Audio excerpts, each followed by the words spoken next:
Vamos a hablar con Daniel Goyán, que es el ministro de Salud de la provincia de Buenos Aires. Daniel, ¿cómo está? Buen día, Doman lo saluda. ¿Qué tal, Fabián? Buenos días. ¿Cómo está, ministro? ¿Bien? Bueno, Bien. Nunca más oportuno esta charla con usted. ¿Dónde estamos parados, Daniel? Estamos parados en una situación de aumento de casos, según lo que se vio ayer, preocupante en cuanto a la cantidad de aumento de casos. Y algunos otros indicadores que estamos siguiendo de cerca que son principalmente cómo impactan esa cantidad de casos en la utilización de los servicios sanitarios. Entonces son dos cosas diferentes. Es preocupante porque, como bien escuchaba que decían recién, estamos abriendo, ¿no? Es decir, a lo que tenemos, a esa foto de hoy, que hay que ver cómo sigue la película, pero encima le estamos agregando más circulación. Con lo cual, lo único que puede pasar de esa ecuación es que sigan aumentando la cantidad de casos. El tema es, por el otro lado, ver cómo impacta esa cantidad de casos en la utilización de los servicios de salud. Y en ese sentido, nosotros estamos viendo en esta última semana un crecimiento en estos últimos 7 días de la utilización de camas de terapia intensiva en cuanto a porcentajes de camas totales y en cuanto a números absolutos. Estamos viendo un crecimiento que no se condice con el enorme crecimiento de los casos en general, es decir, es menor el crecimiento en proporción, ¿no? Y para decirlo, para que se entienda un poquito, Sí. Con esta cantidad de casos que estamos registrando, si se repitiera la secuencia de mañana, nosotros hoy tendríamos que tener una ocupación de la cantidad de camas de los servicios de salud, sobre todo de terapia intensiva, mucho más grande con los parámetros que veníamos manejando hasta hace 15, 20 días, un mes atrás. ¿Y qué eran? Eran dos principalmente. Que un porcentaje mucho mayor de los casos necesitaban terapia intensiva. En abril era el 12%. Sí. Ahora es el 2 y algo por ciento. No quiere decir que sean menos casos absolutos, porque obviamente el N es mucho más grande, pero baja mucho la proporción, por ahora, de la gente que necesita entrar a una terapia, y eso explica que no crezca a la misma velocidad la necesidad de cama de terapia que la cantidad de casos. ¿Qué porcentaje, sí, Daniel, sí, qué porcentaje tenemos hoy de camas de terapia en GBA sobre todo? Seguimos con un 39-40%. Yo a las 10 de la mañana nosotros hacemos siempre la revisión de corte de camas.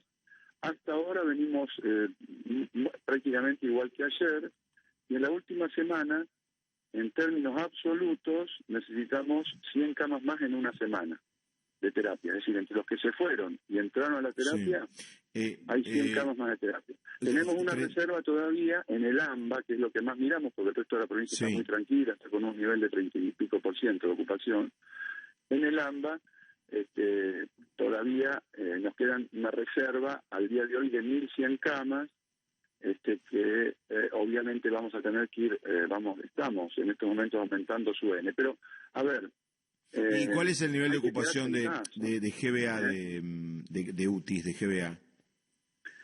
De GBA, estoy hablando perdón, yo cuando hablo de AMBA, hablo del AMBA de la GBA, ¿eh? ¿Por qué?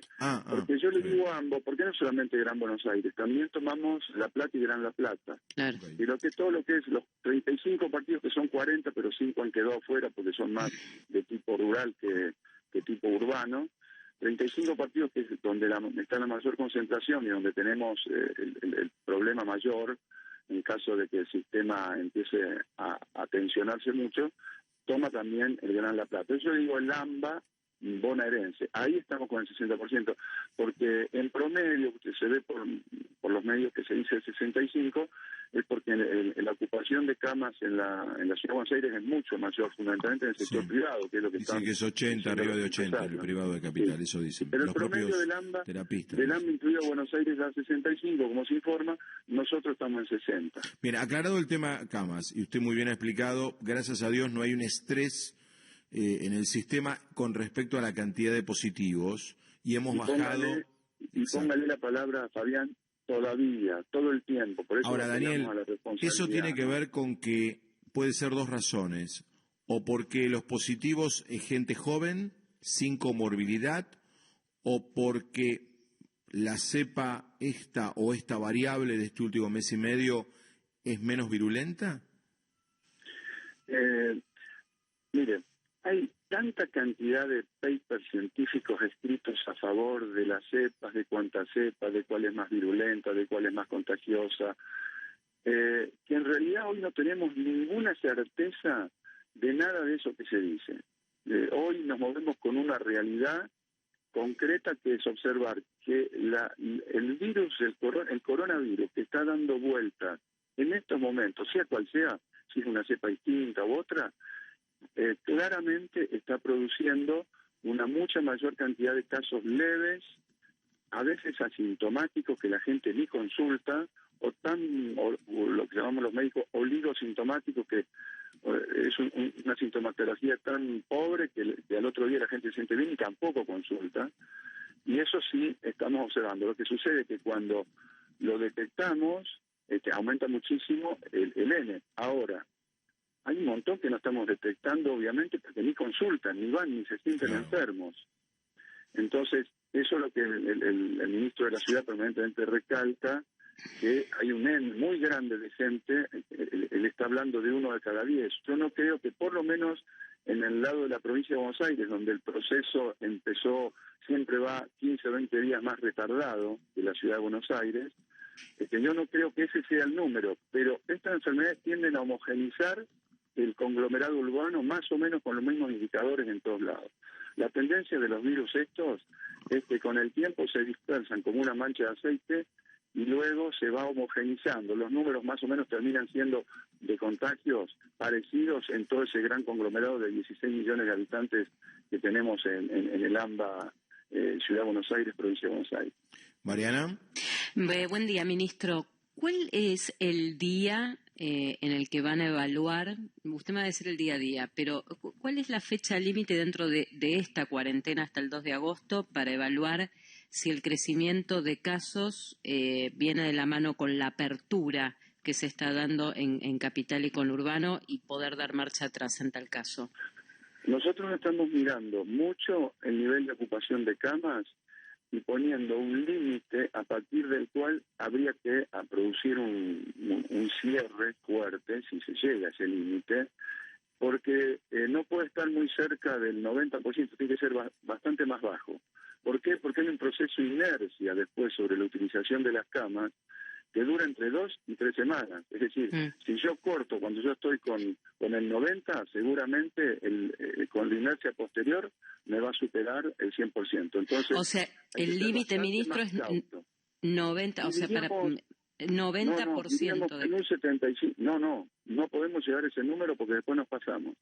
Tiene que ser anterior, entre un 75 y un 80%, y uno va viendo la aceleración del proceso.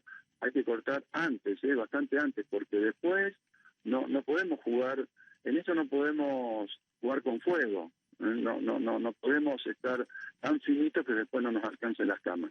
De todas maneras, hay todavía posibilidad de ampliación del sistema, lo estamos ampliando, estamos transformando camas de terapia pediátrica, capacitando a los médicos para poder ampliar ahí también una buena cantidad de camas.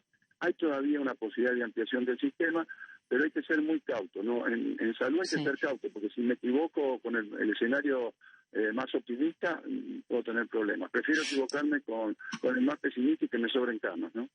Ministro, y mirando ya este contexto, en donde la semana pasada se anunció claramente, después de una restricción fuerte, aperturas en la ciudad y el conurbano, ¿usted diría que la decisión tuvo un tinte político o un criterio sanitario?